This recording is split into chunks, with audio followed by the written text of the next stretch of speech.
اسی نے تم کو ایک جان سے پیدا کیا، پھر اس سے اس کا جوڑا بنایا، اور اسی نے تمہارے لیے چوپایوں میں سے 8 جوڑے بنائے۔ وہی تم کو تمہاری ماؤں کے پیٹ میں پہلے ایک طرح، پھر دوسری طرح 3 اندھیروں میں بناتا ہے۔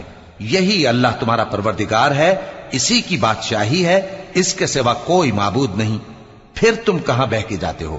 اگر ناشکری کرو گے تو اللہ تم سے بے نیاز ہے، اور وہ اپنے بندوں سے ناشکری پسند نہیں کرتا، اور اگر شکر کرو گے تو وہ اس کو تمہارے لیے پسند کرتا ہے، اور کوئی بوجھ اٹھانے والا دوسرے کا بوجھ نہیں اٹھائے گا۔ پھر تم کو اپنے پروردگار کی طرف لوٹنا ہے، پھر جو کچھ تم کرتے رہے وہ تم کو بتا دے گا۔ وہ تو دلوں کی پوشیدہ باتوں تک سے آگاہ ہے۔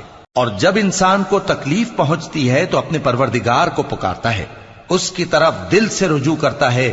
پھر جب وہ اس کو اپنی طرف سے کوئی نعمت دے دیتا ہے تو جس کام کے لیے پہلے اس کو پکارتا تھا